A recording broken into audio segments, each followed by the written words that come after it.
एक तरफ धर्म है, एक तरफ अधर्म है। पांडव जो हैं धर्म नीति पर चल रहे हैं, कौरव अधर्म पर चल रहे हैं।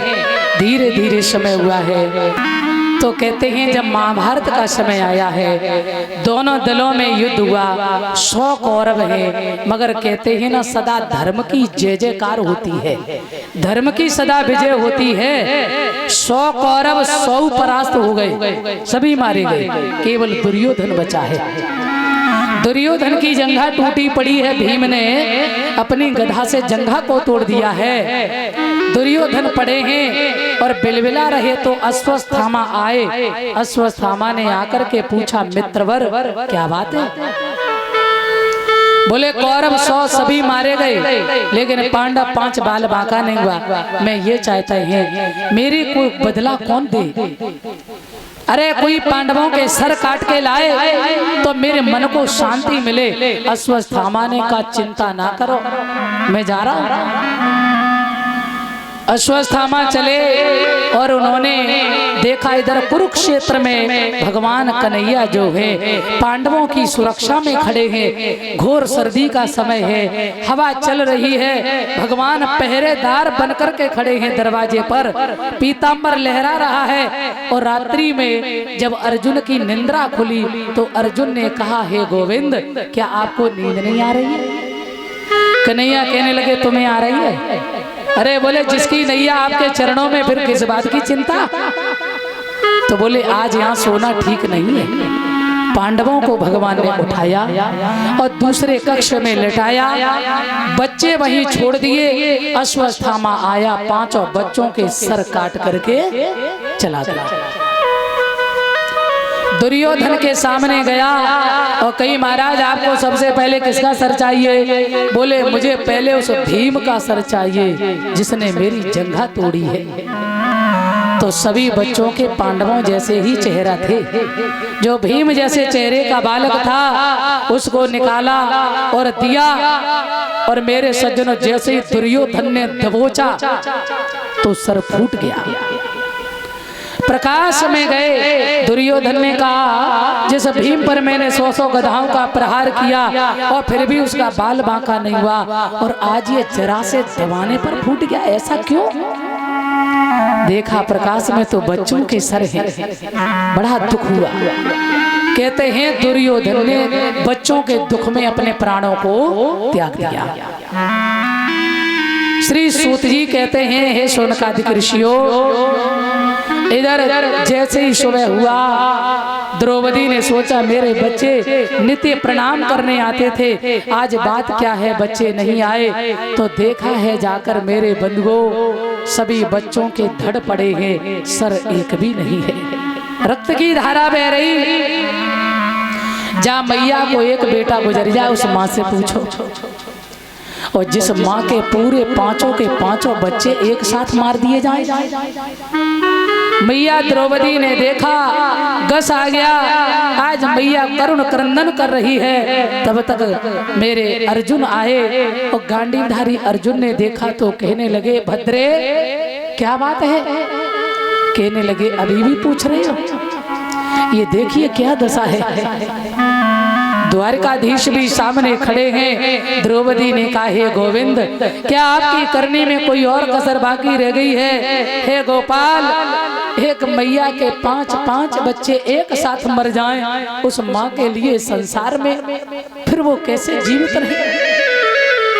उसके लिए मरना ही अच्छा है गोविंद। कन्हैया भी खड़े। उसी समय गांडीवधारी अर्जुन को क्रोध आया। अर्जुन ने कहा हे द्रौपदी, जिस पापी ने तुम्हारे बच्चे मारे हैं मैं ये भगवान के सामने शपथ लेता हूँ, उस नीच को मैं सशरीर पकड़कर तुम्हारे सामने लाएंगे और फिर तुम जो बताओगी वही सजा देंगे।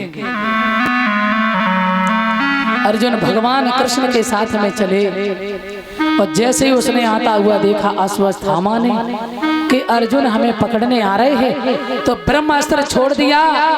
उसी समय अर्जुन ने भगवान श्याम से कहा श्री कृष्ण द्वारकावास ने जगत हे गोविंद मेरी रक्षा करो, हे गोविंद मेरी रक्षा करो। श्री कृष्ण द्वारिकावासिन देव देव जगत।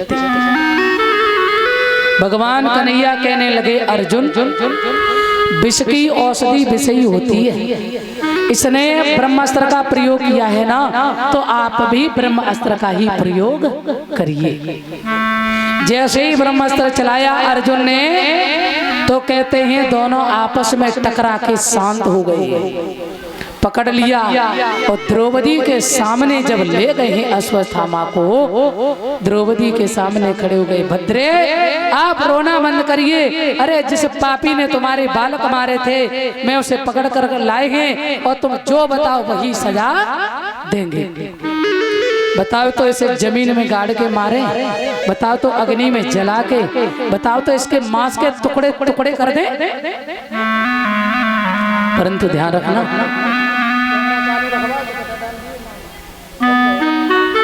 प्यारे सज्जनों, उसी समय कहा,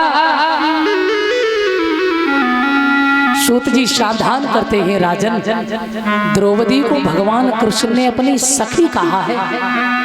सखी, भगवान कृष्ण का नाम है कृष्ण, और द्रौपदी का नाम क्या है पता है? द्रौपदी का एक और भी नाम है, कृष्णा। अच्छा, लोग जो मंत्र जप करते हैं ना, हरे कृष्णा कृष्णा कृष्णा हरे हरे, हरे राम राम राम हरे हरे, तो ये मंत्र फिर इसमें ठाकुर जी का चिंतन नहीं हो रहा है, इसमें द्रौपदी का चिंतन हो रहा है। हरे कृष्णा, ये शुद्ध मंत्र नहीं है। इसलिए यदि ठाकुर जी का चिंतन करना है तो शुद्ध मंत्र तो ये है, इसमें तो द्रौपदी का नाम है ना कृष्णा, तो हम कृष्णा कह रहे, और कहना क्या चाहिए? हरे कृष्ण कृष्ण कृष्ण हरे हरे, हरे राम राम राम हरे हरे। भगवान कृष्ण की, ये भगवान ने इनको बहुत माना है, अपना सखी बनाया है, और इनका नाम है कृष्णा। भगवान ने कहा, द्रौपदी क्यों रो रही हो? कोई और कसर बाकी है? हे गोविंद, तो तुम जो चाहो सो सजा करवाओ ना। तो द्रौपदी को दया आ गई। आखिर में भगवान की बहन है ना, भगवान ने बहन के रूप में भी समझा है, तो बोली, हे गोविंद, देखो माँ की ममता बड़ी विलक्षण होती है। द्रौपदी को दया आ गई। द्रौपदी ने झोली पसार दी भगवान के सामने और कहने लगी, हे प्रभु, मैं इस दीनहीन ब्राह्मण के प्राणों का दान चाहती हूँ, इसे मत मारो, छुड़वा दीजिए। जैसे इतना कहा, अर्जुन ने धर्मराज से कहा, भैया तुम क्या कह रहे हो? धर्मराज जी बोले, जो शास्त्र कहता हो, जो धर्म नीति कहती हो, वो करो अर्जुन। उसके बाद भीम से कही, तुम बताओ भैया। भीम ने कही, अगर तुमने इसे छोड़ दिया, ये बाल हत्यारा है, तो मैं अपनी गधा से इसे जिंदा नहीं छोड़ेंगे, इसलिए मार दो इसे। नकुल सहदेव जी कहने लगे, अरे लौरे भैया ठीक ही तो कह रहे हैं अर्जुन भैया। अर्जुन भगवान के चरणों में गिर पड़े और गोविंद से कहा, हे प्रभु, मेरा मार्गदर्शन कराओ, मेरा मार्गदर्शन करो प्रभु। भगवान कन्हैया ने उसी समय कहा, ब्रह्म बंधुर्न हंतव्य आतताई बदाहरणा। हे अर्जुन, ये ब्राह्मण है, इसे मारने का तुझे कोई अधिकार नहीं है, और एक ये बाल हत्यारा भी है, इसलिए इसे छोड़ना भी अपराध है। तो बोले, इन्हें मारो भी मत और छोड़ो भी मत। अर्जुन ने कही, तो दोनों काम कैसे हो जाएंगे? बोले, मर भी जाए और बच भी जाए। तो अर्जुन बड़ी बुद्धि से काम लिए। अर्जुन ने एक मूंछ काट दी, काला मुंह कर दिया और अपमानित करके कूदे और उसे घोड़े पर बैठाल करके छोड़ दिया। प्यारे सज्जनों, कहते ना, काली काजल से भी काली होती है। मर भी गया, बच भी गया, पर कछु लोग अपने आदत से बड़े मजबूर होते हैं।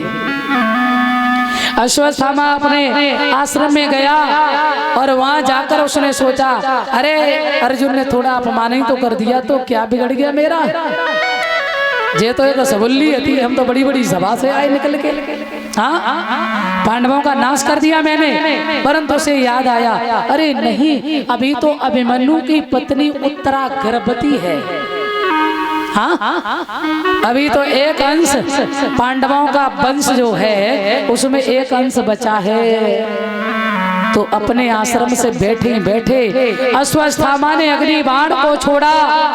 इधर भगवान कन्हैया पांडवों को विजय दिलाने के बाद द्वारिका जाने की तैयारी कर रहे थे प्यारे। और जैसे ही अग्नि बाण लगा उत्तरा के गर्भ में, उत्तरा त्रयमाम पाहे पाहे महायोगिन देव देव जगतपते, हे गोविंद मेरे गर्भ की रक्षा करो, हे गोविंद मेरे गर्भ की रक्षा करो। भगवान कन्हैया समझ गए। बताइए, गुरु पुत्र है, द्रोणाचार्य का पुत्र है, ऊंच निवास नीच करतूती। भगवान ने कहा कोई बात नहीं बेटी, चिंता मत करो। भागवत जी में प्रमाण है, एक अंगूठे का रूप बनाया भगवान कृष्ण ने और उत्तरा के गर्भ में प्रवेश कर गए। चारों तरफ से गधा को घुमाया और परीक्षित की रक्षा कर रहे, और एक रूप में भगवान बाहर खड़े और उत्तरा से बार बार पूछते हैं, बेटी तुम ठीक हो? उत्तरा कहती मैं बिल्कुल स्वस्थ हूँ। परीक्षित की रक्षा की भगवान ने। और इसके बाद प्रभु आए तो जब रात्रि विश्राम किए, भगवान ने क्या देखा? धर्मराज के कक्ष में दीपक जल रहा है। धर्मराज जी सोए नहीं, जाग रहे, बैठे बैठे रो रहे हैं। धर्मराज जी के पास में भगवान कृष्ण गए, कहने लगे क्या बात है, आपको नींद नहीं आई? धर्मराज कहने लगे, हे गोविंद, एक संपत्ति के लिए, अरे सारे परिवार को मरवाने के बाद यदि मैं राजा बना तो क्या इससे मिला मुझे बड़ी खिलानी होती है गोविंद। मुझे बड़ा दुख होता है कि मैंने सारे परिवार का नाश करा दिया, इसके बाद हम राजा बने, मुझे बिल्कुल अच्छा नहीं लगा। भगवान कन्हैया ने समझाने का प्रयास किया पर समझ में नहीं आ रहा है। कहते अर्जुन ने गीता उपदेश समझ लिया, क्योंकि धर्मराज जी के मन में कहते हैं कन्हैया के प्रति वात्सल्य प्रेम है, इसलिए यानी जब कहते ना वात्सल्य प्रेम होता है, कभी कभी अपने से छोटा कोई ज्ञान देना तो फिर व्यक्ति उसको सुनना नहीं चाहता है। भगवान कन्हैया समझ गए कि हमारा ज्ञान इन्हें समझ में नहीं आ रहा है। सभी पांडवों को लेकर द्रौपदी सहित कहाँ गए भगवान कृष्ण? जहाँ पितामह भीष्म पड़े थे। 52 दिन हो गए सैया पर पड़े हैं, रोम रोम में बाण छिदे हुए हैं, रक्त निकल चुका है, आखिरी श्वास का इंतजार है। जैसे ही भगवान गए, पितामह भीष्म ने देखा मेरे सज्जनों कन्हैया को झुक करके प्रणाम तो नहीं कर सकते हैं। अश्रुधारा बह गई, मानो अश्रुधारा से प्रणाम किया हो। सामने खड़े हो गए। पितामह भीष्म ने कहा, हे गोविंद तुम धन्य हो, आपने मेरी मृत्यु को मंगलमय कर दिया है। कहते हैं जन्म जन्म मुनि जतन कराई, ओ अंत राम कहे आवत नाई। पितामह भीष्म कितने भाग्यशाली। अरे इसी के लिए तो हम जन्म जन्म कथा सुनो भजन करो, काहे के लिए? बोले अंत में भगवान को नाम निकल जाए तो हमारा कल्याण है जाए। पितामह के सामने द्वारकाधीश खड़े, बोले भगवान कन्हैया सामने खड़े तो पितामह भीष्म के अंदर मानो स्वयं भगवान कृष्ण प्रवेश हुए। शरीर है पितामह भीष्म का और बाणी है कृष्ण की। सभी पांडवों को उपदेश किए हैं राजा का क्या धर्म होता है, राजा को कैसे क्या करना चाहिए, प्रजा के साथ कैसा व्यवहार करना चाहिए, सुंदर उपदेश किए। उस बीच में कहा है, बोले कभी राजा को अपने आंखों के सामने पाप होते हुए नहीं देखना चाहिए। यदि उसमें सामर्थ हो तो डट के मुकाबला करे और नहीं तो साइड में हो जाए, पर आंखों के सामने अपराध देखना ये महापाप होता है। और जैसे इतनी बात कही तो द्रौपदी हंस गई। समझना, द्रौपदी हंस गई। पितामह भीष्म ने कहा बेटी तू क्यों हंसी? अब बाबा के सामने बोलने की क्षमता तो है नहीं है। बाबा कुछ नहीं, क्षमा करना। नहीं बेटी, कुलीन स्त्री बिना कारण के हंसी नहीं सकती है, कोई कारण जरूर है। क्यों हंसी तुम? ये कुंठा लेकर के मैं मरना नहीं चाहता, इसलिए मुझे बताओ। बड़ी हिम्मत बनाई द्रौपदी ने और कही बाबा आज आप धर्म की बात कर रहे हैं? अरे उस दिन तुम्हारा धर्म कहाँ गया था पितामह? जिस समय में एक रजस्वला नारी को महल से खींच कर लाया गया, इतनी बड़ी सभा लगी थी जहाँ भीष्म पितामह बैठे थे, द्रोणाचार्य कृपाचार्य महाबलधारी वीर बैठे हुए थे। ऐसी सभा में एक अबला नारी का आना कहाँ का धर्म है बाबा? और दूसरी बात, जिस समय दुशासन मेरा चीर खींचने चला, सबसे ऊंचे आसन पर आप बैठे थे, मैंने आपको प्रणाम किया। बाबा मेरी रक्षा करो। हे पितामह मैं जानती हूँ यदि आप एक लफ्ज भी बोल देते उस दुर्योधन की दुशासन की औकात नहीं थी जो मेरी साड़ी से हाथ लगा लेता। हे पितामह आप भी नीचे गर्दन कर गए थे, मेरी लाज रुट रही थी। एक अबला नारी को नग्न किया जा रहा था। अरे उस दिन तुम्हारा धर्म ये कहाँ गया था बाबा? कहाँ था तुम्हारा धर्म?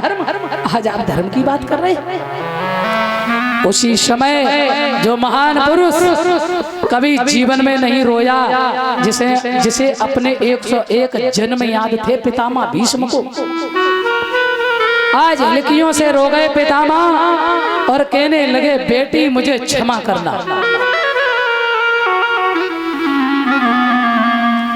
ये अपराध जो मैंने अपनी आंखों के सामने देखा है ना, ये 52 दिन मुझे हो गए सैया पर पड़े पड़े। मेरी इच्छा मृत्यु है, मेरी इच्छा मृत्यु है। मुझे ये वरदान प्राप्त है, मैं चाहूं तो एक क्षण में अपने प्राण को त्याग देता, लेकिन नहीं, मैं 54 दिन से 52 दिन से सैया पर एक एक बाण से एक साथ हजारों बाण मार दिए जाएं, जितना दर्द होता है 1000 बिच्छू एक साथ डंक मार दें, इतना दर्द एक एक बाण से हो रहा है।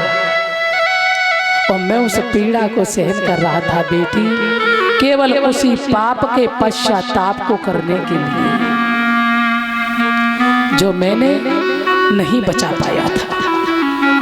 उसी पाप का मैं पश्चाताप कर रहा था। मैं चाहता तो तुरंत अपनी मृत्यु कर सकता था, लेकिन नहीं, आज मेरे शरीर से रक्त निकल चुका है, अब कुछ नहीं बचा बेटी।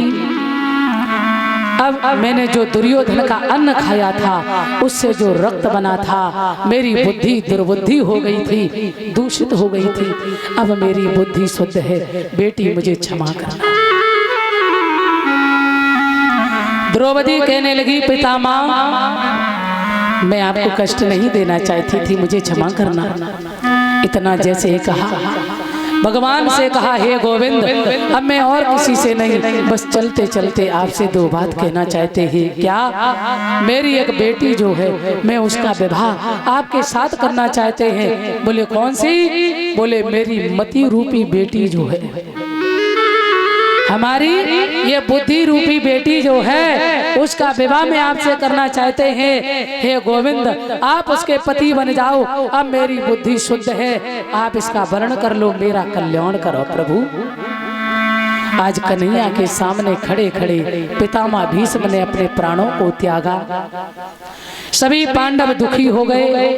आज भगवान ने समझाया नहीं, ऐसे महापुरुष के लिए रोते नहीं, भजन करो। सारे संस्कार कराए और इसके बाद कन्हैया जब जाने लगे हैं, मेरे भगवत प्रेमियों, आज उत्तरा के जब गर्भ में रक्षा की है भगवान ने, तो कुंती ने एक बात कही, हे गोविंद आप तो मेरे लिए भगवान हो। क्या हो? बोले हे गोविंद आप भगवान हैं, आप तो परात पर अखिलेश्वर जगदीश्वर अकारण करुणा बरड़ालय है, निराकार होकर साकार हैं, साकार होकर निराकार है। आपने मेरी बहू की रक्षा की है, मेरी पुत्र वधू की रक्षा की है। हे गोविंद आप तो मेरे लिए भगवान हैं। कन्हैया बोले बुआ मैं भगवान नहीं हूँ, तो मैं तो तेरे भैया की, देखो तुम तो मेरी बुआ हो, मैं तेरा भतीजा। और दूसरी बात आपका भाई जो है उसका सबसे छोटा पुत्र हूँ कृष्ण, तुम्हारा भतीजा।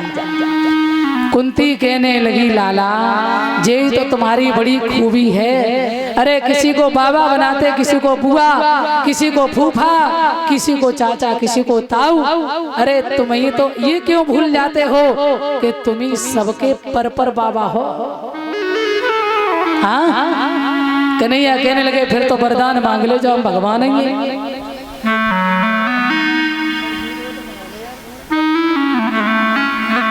बंधुओं तो उसी समय का हुआ, फिर तो भगवान से दुनिया वरदान मांगती है, तुम भी मांग लो। धर्मराज जी से कहा तुम मांगो।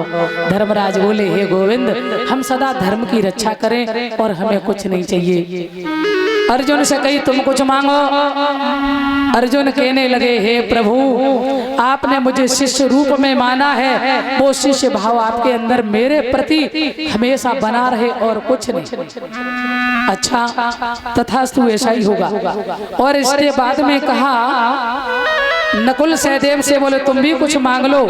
नकुल सहदेव ने कहा हे गोविंद सदा भाइयों की चरण सेवा करते रहें, आपका आशीर्वाद मिलता रहे बस।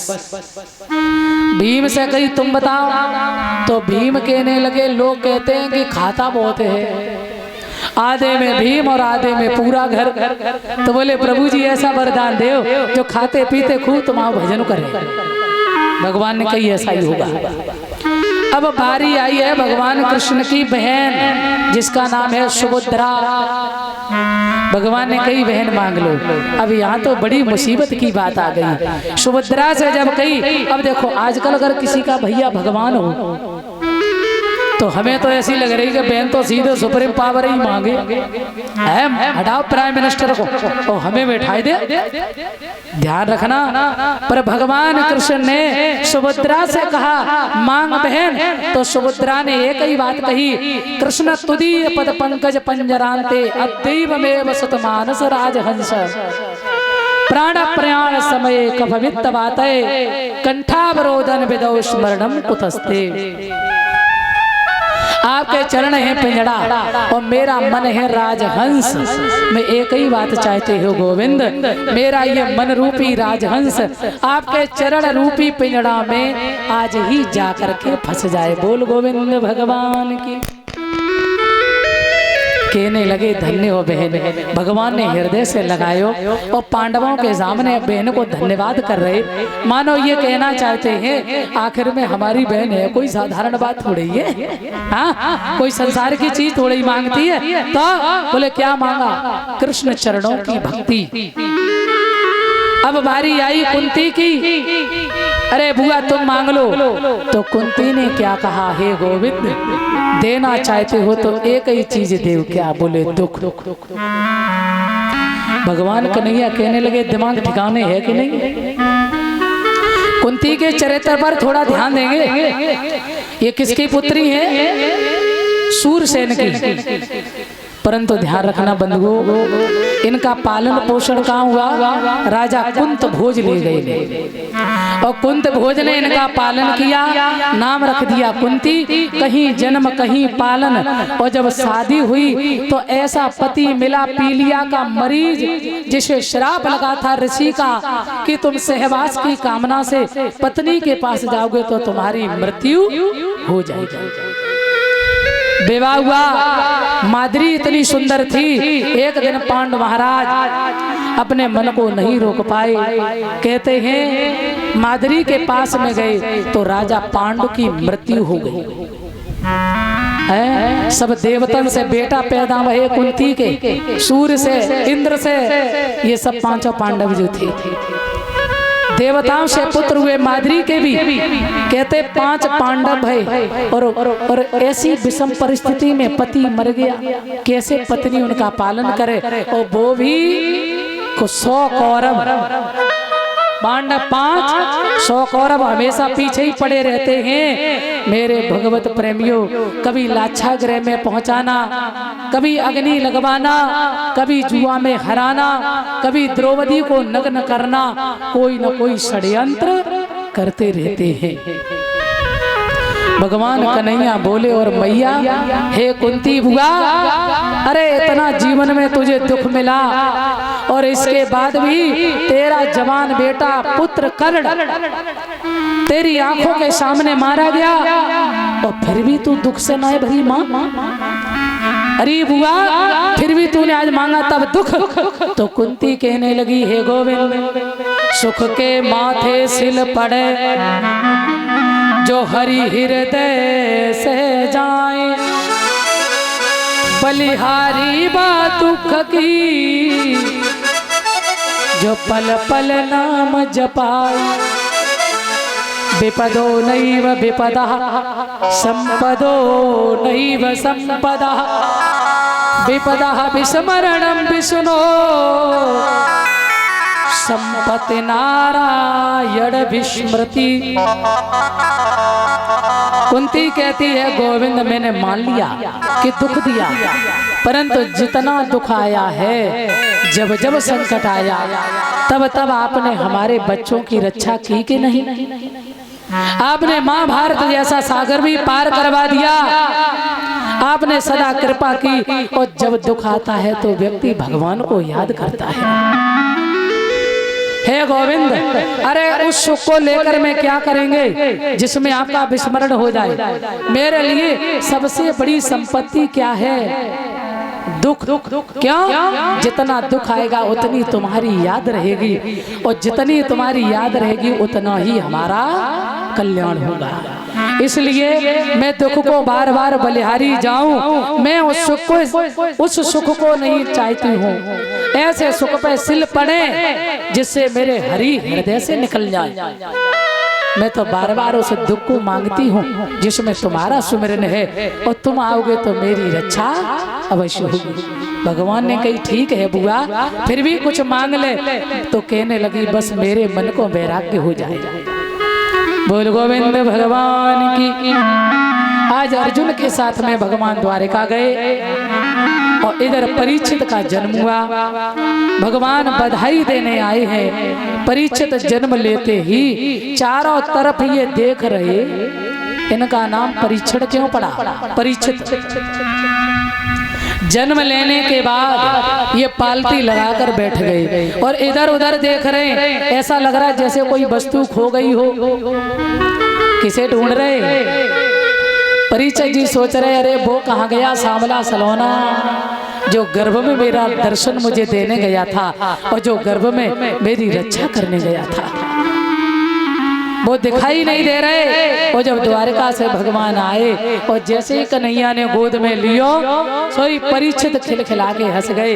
अरे यही तो है वो जिसने मेरी रक्षा की थी। जय हो। परीक्षण किया तो नाम रखा परीक्षित। बोलिए परीक्षित लाल की। आज भगवान श्याम पुनः आशीर्वाद देकर के परीक्षित को द्वारका गए। परीक्षित बड़े हो रहे, अर्जुन द्वारका में रुके हैं। जब बड़े हुए परीक्षित तो एक बार क्या हुआ, द्वापर का अंत है, कलयुग की बारी है। भगवान कृष्ण ने, बलराम ने देखा कि अब तो समय आ गया है जाने का। कन्हैया के बच्चों को संतों ने श्राप दिया कि तुम आपस में लड़ लड़ के मर जाओगे। जब संतों का अपमान किया, वही समय आ गया। बलराम नहीं बचा पाए, आपस में बुद्धि बिगड़ गई, सब इधर उधर तितर बितर हो गए, युद्ध करने लगे, लड़ने लगे, मरने लगे। बलराम समुद्र में समा गए। शेष अवतारी हैं बलराम। भगवान समझ गए सब दुनिया का भार तो उतर गया, अब मेरा ही परिवार सबसे बड़ा भार है। कन्हैया ने अपने दारों को सारथी को बुलायो और कहा भैया द्वारिका में जितने लोग हैं उनसे कह दो निकल के बाहर आ जाए। क्यों? हमारे जाने के बाद द्वारिका समुद्र में डूब जाएगा। सो 2-4 लोग बचे थे जिनकी संतान हम लोग हैं, ध्यान देना। और बहेलिया को मौत का कारण बनाया भगवान ने और अपनी पत्नियों को अर्जुन के संग भेजो, तुम ले जाओ राधा रानी की शरण में। अर्जुन बोले मैं आपको ऐसी स्थिति में छोड़कर नहीं जा सकते हैं, बहेलिया ने बाण मार दिया है, भगवान स्वधाम जा रहे हैं। अर्जुन से कही जाओ, अर्जुन ले जाओ। अर्जुन रास्ते में गए, कहते हैं ना बेई अर्जुन बेई बाण गोपिका भीलन लूटी। भगवान ने चलते चलते अर्जुन का भी घमंड चूर कर दिया। मेरे बिना तुम्हारा गांडीव किसी काम का नहीं है। बोलिए द्वारिकाधीश भगवान की। भगवान स्वधाम गए, कलयुग आया। इधर अर्जुन ने जाकर के पांडवों को जब सारा हाल बताया, पांडवों ने सोचा मैंने कृष्ण के बिना जीना नहीं सीखा है, अब हम नहीं रहेंगे। कुंती ने 2 मिनट में खड़े खड़े प्राण त्याग दिए। ऐसी भक्ति थी माता कुंती की। पांडवों ने परीक्षित को राज्य दिया, हिमालय की तरफ गए, जहां जिसका समय आया शरीर को नष्ट किया। सूत जी कहते हैं राजन सावधान। अब परीक्षित के हाथ में जब राज्य आया है, एक दिन मुकुट लगा करके परीक्षित जो जरासंध से जीत कर लाए थे भीम दादा, जंगल में गए। क्या देखा है? एक गाय है, एक बैल है, उसके पीछे एक काला पुरुष है।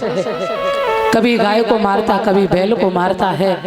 जैसे ही देखा है राजा परीक्षित को, वो पीछे कलयुग जो है परेशान करे है।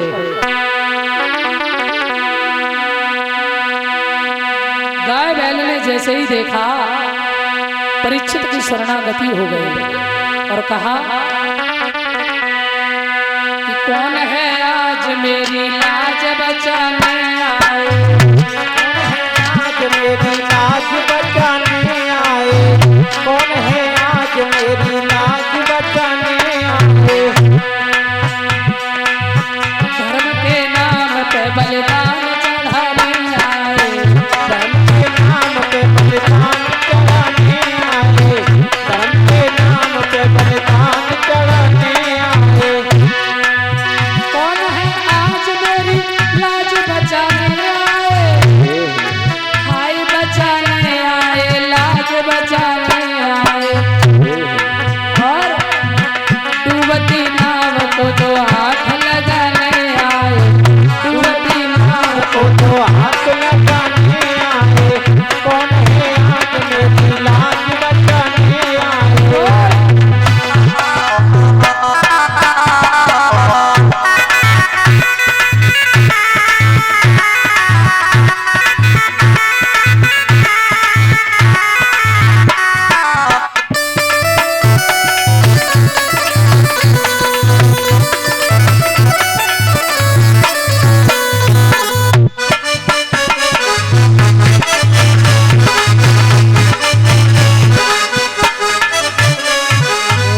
परीक्षित लाल की।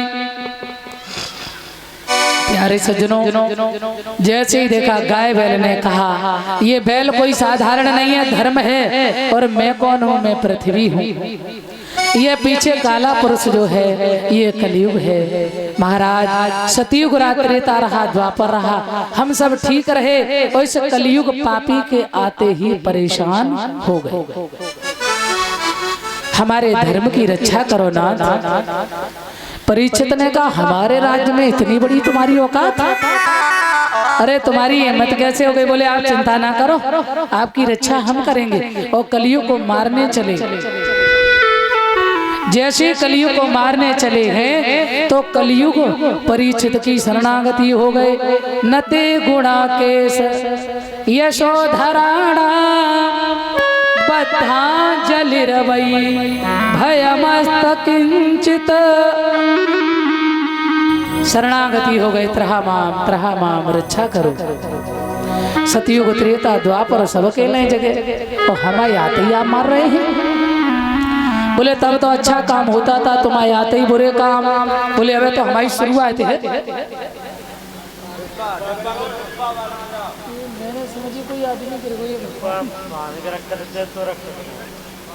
थोड़ा हाँ हवा आ रही है, कोई बात नहीं, उठा के रख दो आराम से।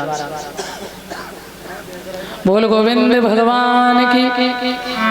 श्री सूत जी महाराज कहते हैं राजन, तो आज राजा परीक्षित ने कहा, अरे बोले मैं तुम्हें नहीं छोड़ेंगे, हमारे राज्य में ये अनर्थ नहीं होता है।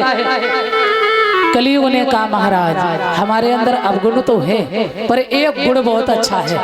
क्या? सतयुग त्रेता द्वापर में लोग हजारों वर्ष तप करते थे, तब कहीं भगवान के दर्शन वो भी जरूरी ना। और हमारे युग में कलियुग केवल नाम आधारा, और सुमेर सुमेर नर उतर है पारा। परीक्षित ने कहा वो तो ठीक है, परंतु इन गाय बल पर थोड़ी दया करो ना। तो बोले महाराज आप ही बताओ कहाँ जाए। जवाब दियो जहाँ शराब पी जाती हो वहां रहो, जहाँ मदिरा पान किया जाता, जुआ खेला जाता हो, जहाँ अधर्म होता, जहाँ व्यभिचार हो। तो बोले महाराज सारी जगह गंदी, कम से कम एक जगह तो अच्छी दे ही दो। उसी समय जवाब दियो है जाओ सोने में निवास करो। कलियुग ने लगाई छलांग। क्यों? बोले जहाँ रहेंगे जिस राज्य में, और बा राजा पे अगर अधिकार ना जमाए पाओ तो प्रजा पे कब हूं। लगाई छलांग और परीक्षित के मुकुट में विराजमान हो गए। बोलिए परीक्षित लाल की। अब परीक्षित जी की बुद्धि अभी तक नहीं, अब खराब हो गई कलियुग के बैठते ही। श्री सूत जी कहते हैं आगे, महात्मा लोमस ऋषि की समाधि लगी थी। महात्मा लोमस ऋषि ध्यान मग्न थे, दयाध्यास की निवृत्ति हो चुकी थी।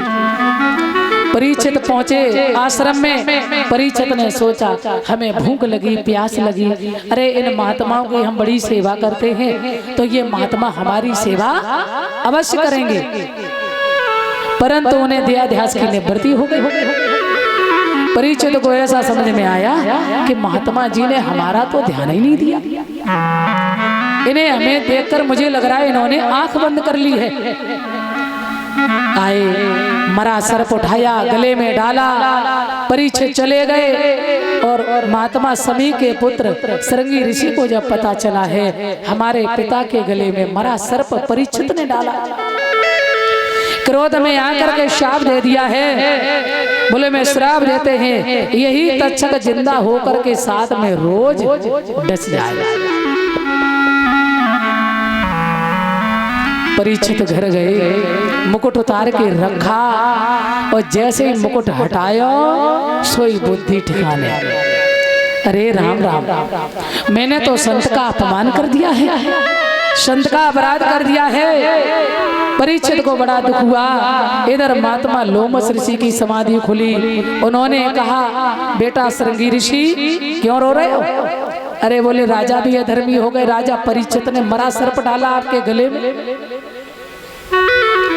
तो बोले आपने कुछ कहा तो नहीं? मैंने कुछ नहीं कहा, श्राप दे दिया, यही तक्षक साथ में रोज डसेगा। समीक जी समझ गए, अरे बेटा तुमने अच्छा नहीं किया। क्यों? वो बड़ा धर्मात्मा राजा है, ये उसने नहीं किया है, ये सब कलियुग ने करवाया है। अब उन्हें जाकर के बताओ कि तुम्हारे लिए श्राप हो गया है, अपनी मुक्ति के लिए कोई उपाय सोचो।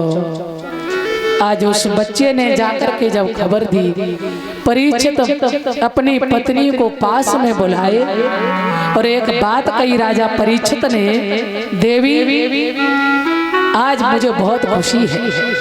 क्यों? अरे संत ने मुझे श्राप नहीं आशीर्वाद दिया है, 7 दिन का मुझे मौका दिया है संत ने, समझना। बोले एक क्षण एक पल भी इस काया का भरोसा नहीं कि कब क्या हो जाए। और बंधुओं परीक्षित जी कह रहे हैं कोई ये छाती तान के नहीं कह सकता है कि हम 2 दिन जिंदा रहेंगे। कोई कह सकता है? कोई नहीं। बोले मैं इस बात को सीना तान के कहता हूँ, मेरी 7 दिन तक मृत्यु नहीं होगी। क्यों? बोले संत ने श्राप दिया है ना, और 7 ही दिन होते हैं महाराज। 7वें जन्मे 7वें मौत है। जितने संसार में लोग आए इन सबको 7 ही दिन में जाने। बोल गोविंद भगवान की। आज अपने बेटा जन्मेजय को राज्य दिया, और राजा परीक्षित जो है कहाँ गए? श्री हरिर गंगा के किनारे आज भजन करने के लिए। इधर कहते हैं निराकार ब्रह्म की समाधि में सुखदेव भगवान बैठे हुए हैं, जो व्यास जी के पुत्र हैं। जैसे ही उन्हें पता चला परीक्षित को श्राप लगा है, तो भाव जगा मन में। बोले चलो राजा परीक्षित के पास, क्योंकि जो जन्म लेते ही व्यास जी के बेटा जो हुए हैं यानी सुखदेव भगवान, 12 वर्षों तक मैया के गर्भ में जो रहे, और जन्म लेते ही जंगल में गए, और जंगल में जाकर भगवान की समाधि में लीन हुए। चलो परीक्षित के पास। दत्रा भवत भगवान व्यास पुत्रो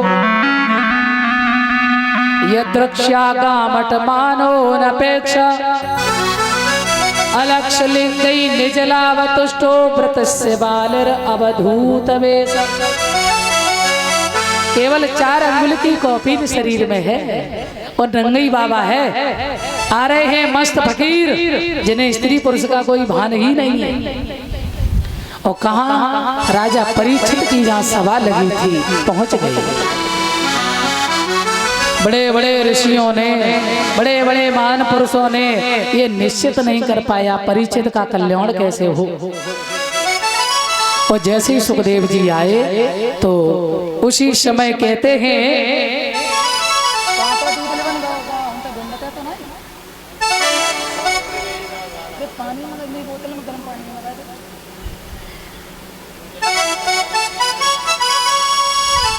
बोल गोविंद भगवान की। श्री सूत जी महाराज कहते हैं ऋषियों ने देखा, जवाब दो महाराज। आज तो उल्टी गंगा बह गई। रोज तो प्यासा कुएं के पास जाता था, आज कुआं चल के आएंगे प्यासे के पास। क्यों? अरे बोले सुखदेव जी आ जाए, फिर कल्याण होने को रह जाए। अरे मुक्ति स्वयं चल के आ गई। सब संतों ने खड़े होकर परीक्षित को यानी सुखदेव जी को प्रणाम किया है। परीक्षित भी प्रणाम कर रहे, अर्चन बंदन कर रहे हैं।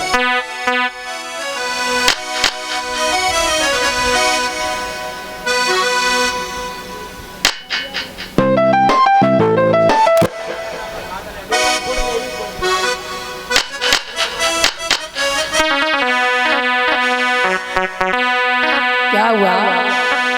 आइए आप लोग भी प्रणाम करेंगे, भाव से बोलेंगे।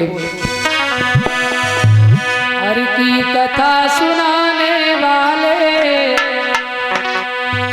अमृत पान कराने वाले, तुमको लाखों प्रणाम, तुमको लाखों प्रणाम, तुमको लाखों प्रणाम, तुमको लाखों प्रणाम। हरि की कथा सुनाने वाले, अमृत पान कराने वाले, तुमको लाखों प्रणाम, तुमको लाखों प्रणाम।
राह दिखाने वाले, ईश्वर ज्ञान कराने वाले, वो राह दिखाने वाले, ईश्वर ज्ञान कराने वाले, तुमको लाखों प्रणाम, तुमको लाखों प्रणाम, तुमको लाखों प्रणाम। जय हो।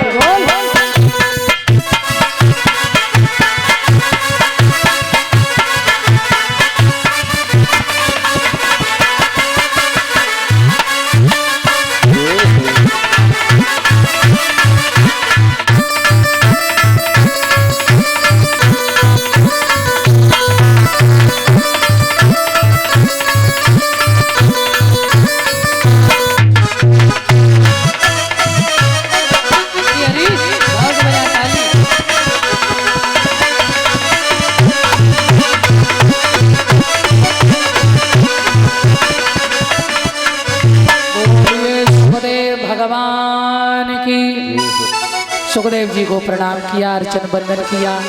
संतों ने कई परीक्षित जी, परीक्षित जी, परीक्षित जी,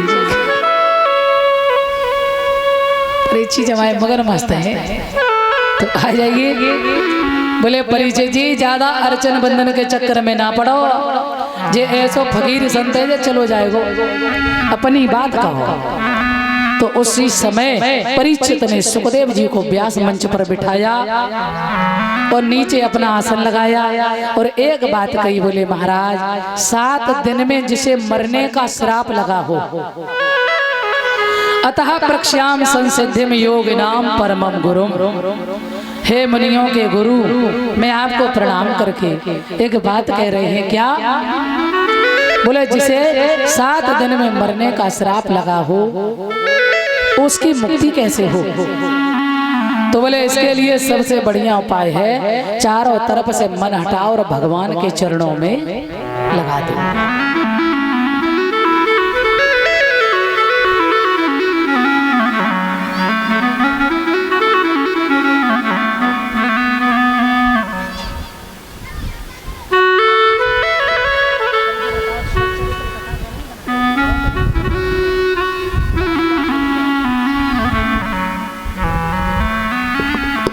हेलो, बोल गोविंद भगवान की।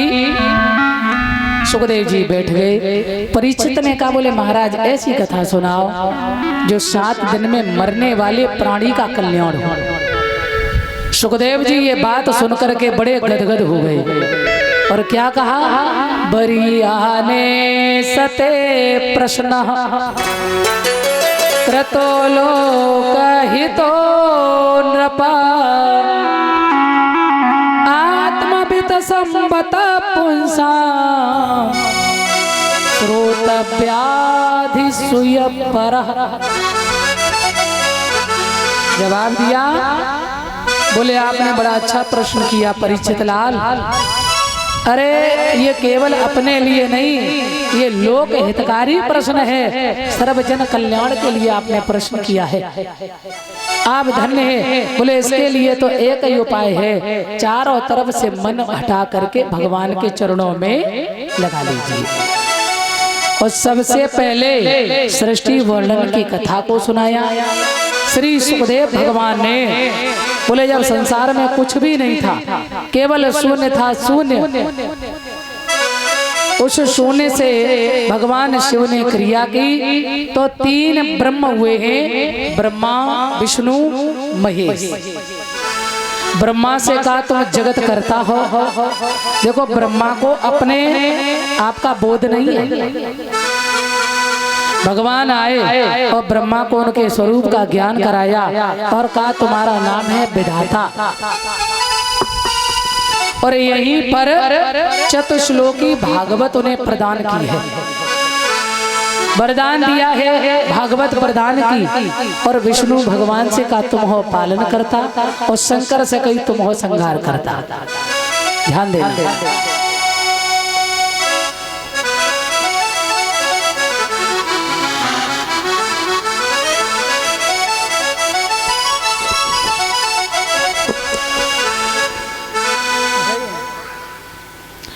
बोल सदगुरुदेव भगवान की।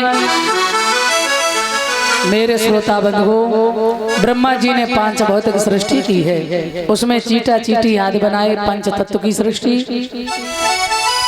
सबसे पहले 4 ऋषि बनाए, सनक सनंदन सनातन और सनत कुमार, परंतु सृष्टि नहीं हो पाई।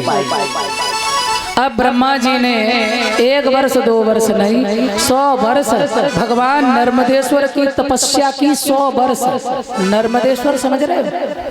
अर्ध में भगवान शिव, अर्ध में माता शक्ति, ये संपूर्ण शक्ति है। तो आज भगवान नर्मदेश्वर को जब याद किया, प्रभु नर्मदेश्वर जी आए और ब्रह्मा जी को आशीर्वाद दिया और कहा, पुत्र जब तक कहते हैं जैसे बिना तेल के दीपक नहीं जल सकता है, ऐसे ही न नारी से और न केवल नर से। जब नर नारी दोनों होंगे तभी संसार आगे बन सकता है। ब्रह्मा जी बड़े परेशान। उसी समय अब ब्रह्मा जी ने जब 4 ऋषि बनाए, 4 ऋषियों ने ये आशीर्वाद ले लिया। बोले, प्रभु मुझे ऐसा आशीर्वाद दो कि हम हमेशा 5 ही बरस के बने रहें। बोले, जब 5 साल के रहोगे तो सृष्टि कैसे होगी? 10 मानस पुत्र बनाए, नारद पुत्र बनाए, उसी में सरस्वती कन्या, फिर भी सृष्टि नहीं हुई। तब 100 वर्ष तप किया, प्रभु नर्मदेश्वर ने दर्शन दिया। बोले, जब तक स्त्री पुरुष का जोड़ा नहीं बनाओगे तब तक संसार नहीं बन सकता है। उसी समय अब ब्रह्मा जी ने क्या किया है? स्वयं भव मनु और सतरूपा, भव मनु और सतरूपा, स्वयं भव मनु और सतरूपा, भव मनु और सतरूपा, जिनत भई नर सृष्टि अनुपा, जिनत भई नर सृष्टि अनुपा, जिनत भई नर सृष्टि अनुपा। मनु और सतरूपा, स्त्री पुरुष का जोड़ा बना। और जब स्त्री पुरुष बन गए तो फिर 5 संतान बने, आकृति, देवहूति, प्रसूति, 3 बेटियां, प्रियव्रत, उत्तानपाद, 2 बालक। ध्यान देना। कहते हैं इसी बीच में एक कथा और भी सुनाई है सुखदेव जी ने। बोले, भगवान के 24 अवतारों में भगवान ने 12 रूप लिया। क्यों?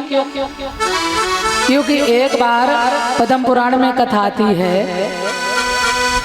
जय विजय नाम के जो पहरेदार थे भगवान के दरबार में, तो सनंदन ऋषि गए। जब सनंदन ऋषियों को अंदर नहीं जाने दिया, उन्होंने श्राप दे दिया, तुम मुझे मेरे माता पिता से वंचित कर रहे हो, मैं तुम्हें श्राप देते हैं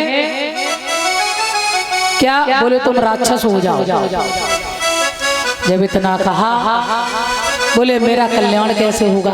यदि भगवान से प्रेम करोगे तो 7 जन्म में, और दुश्मनी करोगे तो 3 जन्म में। तो ध्यान दें, वही दोनों आकर के पहले जन्म में हिरण्याक्ष और हिरण्यकश्यप बने। भगवान ने 12 अवतार लिया और पृथ्वी चुरा के जो ले गया हिरण्याक्ष, भगवान गए, हिरण्याक्ष का उद्धार किया और पृथ्वी को लेकर भगवान आए। इसलिए भगवान ने 12 रूप लिया। अब सृष्टि आगे बढ़ी। आकृति रुचि प्रजापति को ब्याही और देवहूति करदम ऋषि को, इन्हीं के यहाँ सती अनसुईया आदि 9 कन्या हुई और एक कपिल भगवान यानी 10वीं संतान के रूप में कपिल भगवान का अवतार हुआ।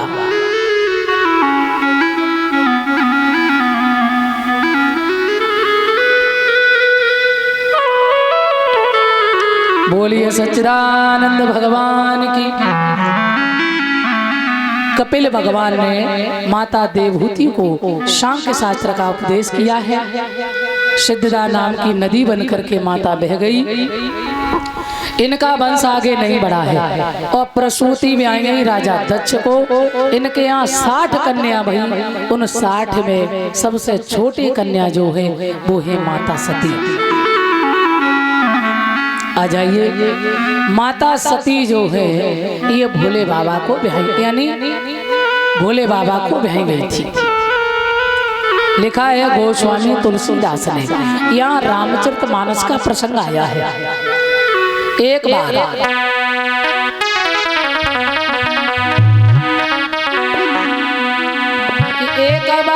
त्रेता युग माही, एक बार त्रेता युग माही, एक बार त्रेता युग माही, एक बार त्रेता युग माही, शंभु गए कुंभ सिपाही, शंभु गए कुंभ सिपाही, शंभु गए कुंभ सिपाही।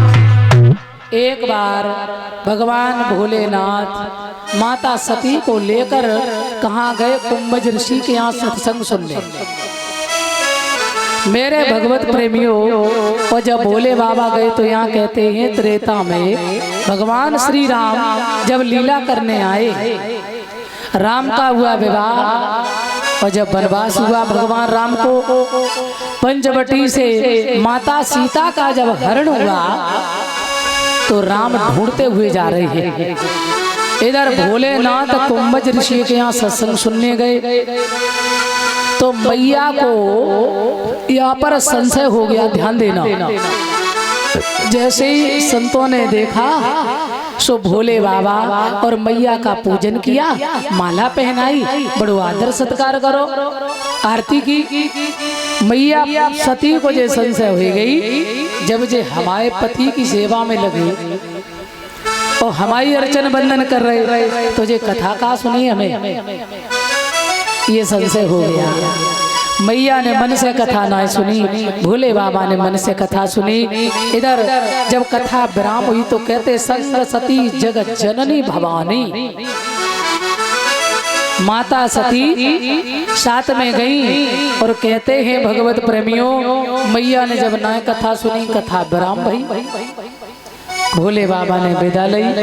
और जब चले हैं मुनि संग विदा मांग त्रिपुरारी, और चले भवन संग दक्ष कुमारी। और इधर भोले बाबा आ रहे माता के साथ, और इधर भगवान श्री राम सीता जी को ढूंढते हुए जा रहे हैं। हे खग मृग हे मधुकर श्रेणी, तुम देखी सीता मृग नयनी। हे खग मृग हे मधुकर श्रेणी, तुम देखी सीता मृग नयनी। हे खग मृग हे मधुकर श्रेणी, तुम देखी सीता मृग नयनी। हे खग मृग हे मधुकर श्रेणी, तुम देखी सीता मृग नयनी।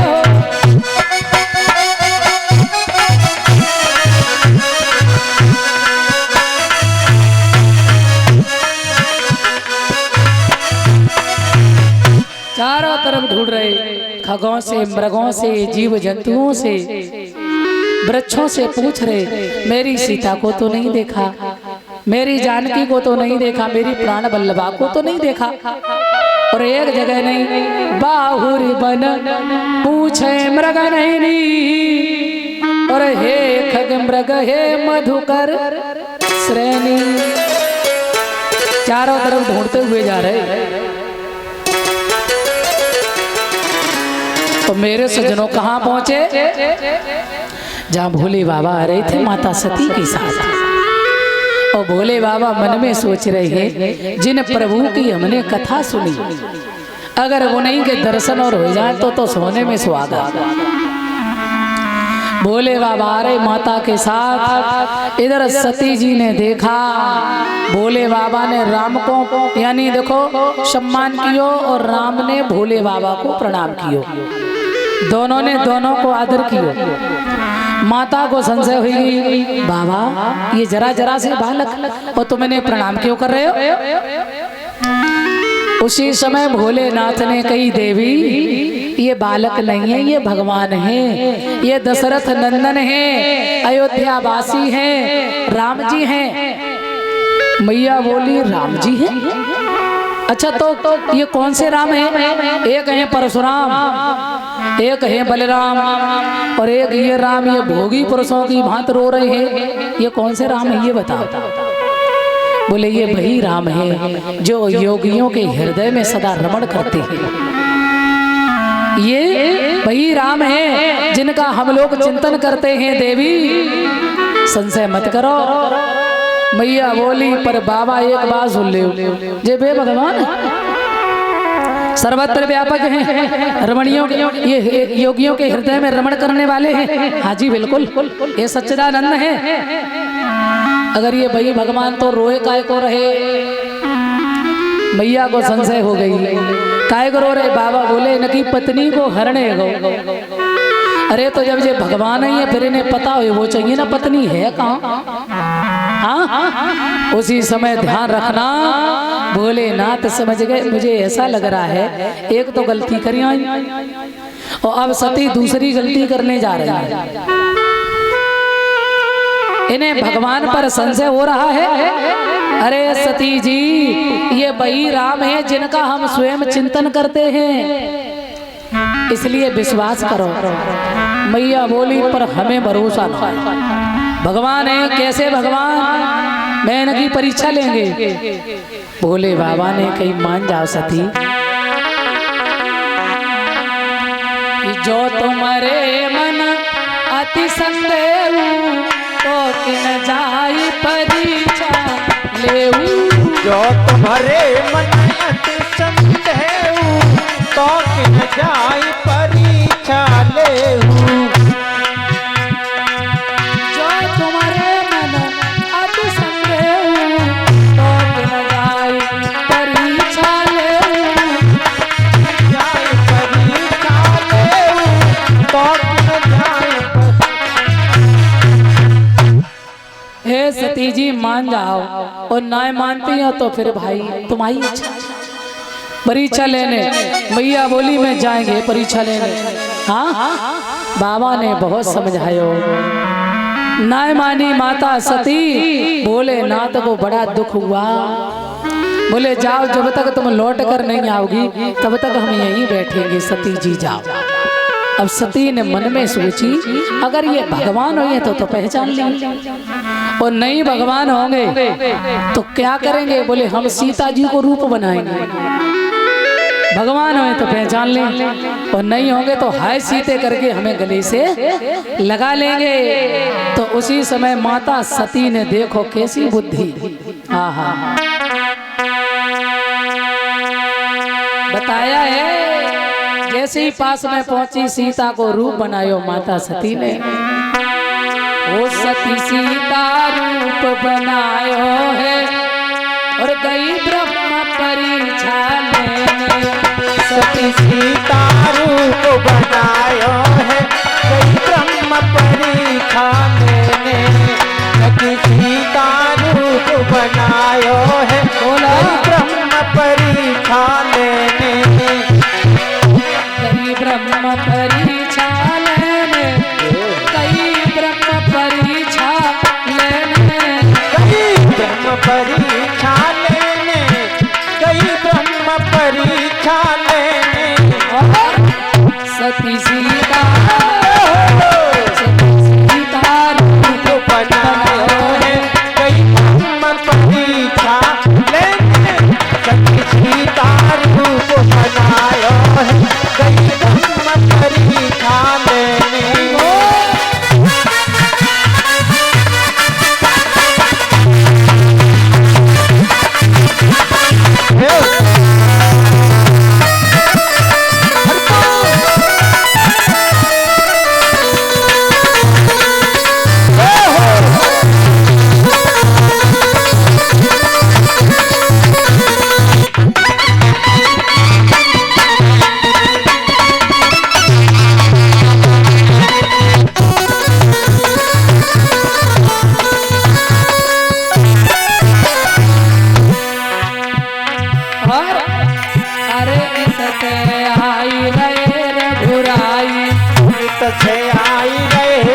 रघुराई। अरे इत से आई रहे रघुराई, इत से आई रहे रघुराई। अरे लक्ष्मण एक कदम गए चकराए, लक्ष्मण एक कदम गए चकराई। और लक्ष्मण को जैसे ही सीता को रूप बनायो, मैया सती बैठी और सामने आए, सो लक्ष्मण जी ने राम जी से कही भैया भैया भाभी। राम जी ने कही भाभी न है बाबा ही है लला। हाँ हाँ लक्ष्मण को मन घबरायो है गई ब्रह्म परीक्षा लेने। लक्ष्मण को मन हर्षायो है गई ब्रह्म परीक्षा लेने।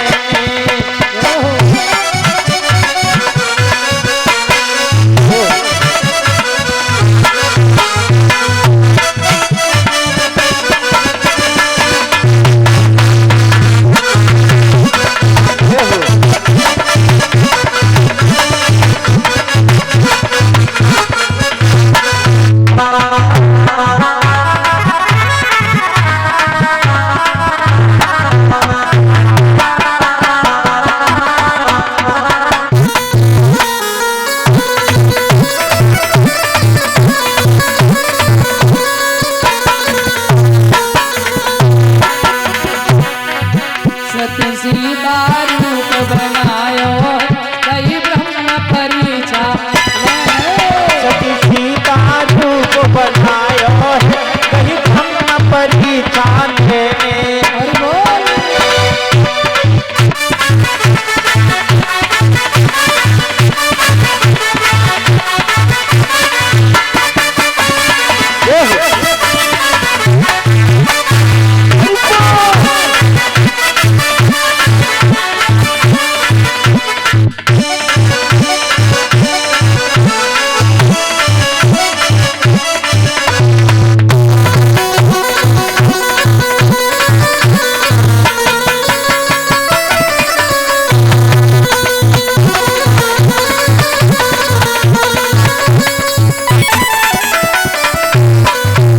और बोल भगवान की बैठी नहीं जाए थे। राम जी आए और राम जी समझ गए मैया को दिमाग ठिकाने ना। भगवान श्री राम ने आते ही प्रेम प्रणाम किया, बचनामृत शील सुसाजी है। हे मैया यहाँ क्या करती हो, कैलाशी कहाँ विराजे? हमारे ओगड़दानी भूतनाथ भोलेनाथ कहाँ गए माँ? और जैसे इतनी बात गई तो मैया समझ गई, पहचान लो। अब तो पोल खुल गई। अब मैया भागना चाह रही है, जिधर देखे उधर भगवान नजर आ रही है, जिधर देखे भगवान। भगवान ने अपनी माया शांत करी और भोले बाबा के पास मैया गई। जैसे ही भोलेनाथ के पास में पहुंची, भोलेनाथ ने कही कहो सती परीक्षा ले आई। तो मैया झूठ बोले गई बाबा। कछुन परीक्षा लीन गुसाई, कछुन परीक्षा लीन गुसाई, कछुन परीक्षा लीन गुसाई, कछुन परीक्षा लीन गुसाई। दीन आशीष तुम्हारी दीन आशीष तुम्हारी नाई, दीन आशीष तुम्हारी नाई। यहाँ बाबा तुलसीदास ने लिखा है कछु न परीक्षा लीन गोसाई और कीन प्रणाम। प्रणाम नहीं है ये। अभी क्या कहा था राम ने आते ही, क्या शब्द का माँ। तो माता को बेटा प्रणाम करता है पर मैया नहीं, ध्यान रखना। तो मैया ने क्या कहा, हे भोलेनाथ मैंने कोई प्रणाम ना करी, जैसे तुमने आशीर्वाद दो वैसे ही हमने। कछु न परीक्षा लीन गोसाई और दीन आशीष तुम्हारी नाई। प्यारे सज्जनों, भोले बाबा समझ गए परीक्षा तो ले आए, झूठ बोल रही हो। मन ही मन में बड़ा दुख हुआ और ये संकल्प किया है आज से इस तन से तुम्हारी भेंट नहीं होगी। ध्यान देना। जन कहते हैं भोले बाबा ने ये संकल्प किया, यही तन भेंट सती बनाई और शिव संकल्प कीनो मन माही। जैसे भोले बाबा ने कहा तो मैया बोली, बाबा आपका संकल्प है इस तन से भेंट नहीं होगी और मेरा भी ये संकल्प है, जन्म जन्म प्रभु रगर हमारी और बरही समुन्नत तो रहे कुआरी। भोले बाबा क्रोध में चले, कैलाश पर पहुंचे हैं और बाबा समझ गए ऐसे तो ये मनाली रोए गाएंगे, संकल्प पूरा होगा नहीं। सो भगवान ने लगा ली समाधि। भोले बाबा समाधि में हो गए, मैया इंतजार कर रही, रो रही हैं, बाबा जागो ना भोलेनाथ जागो ना।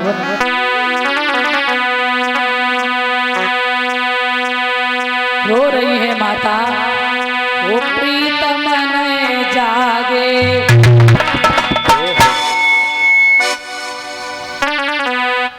ओ साजन नए जागे और रहने गई रे प्रियतम नए जागे, रे प्रियतम नहीं जागे, रे बाबा नहीं जागे। साजन नए जागे रहने गई रे भोला नए जागे, रहने गई रे साजन नहीं जागे, रहने गई रे भोला नहीं जागे। बाबा जागो ना, तुम्हारे तरस को तरसे मेरी अखियां, तरस को तरसे मेरी अखियां, दिन में चैन रात में निदिया, दिन में चैन रात में निदिया। लला मैं तो रोए रोए हारी,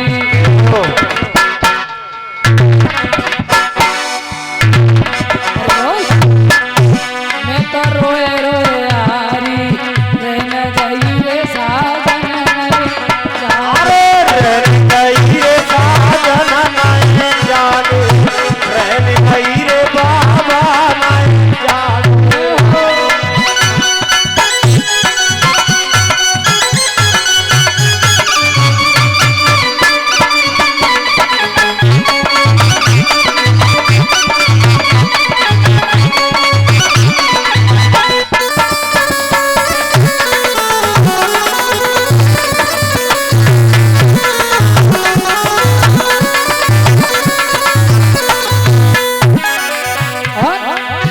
बीते सम्मत सहस्र सतासी, बीते सम्मत सहस्र सतासी, खुली समाधि शंभु अभिनाशी, खुली समाधि से मोय अभिनाशी।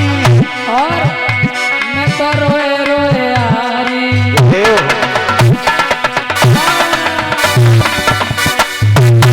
क्या बात लला राजी।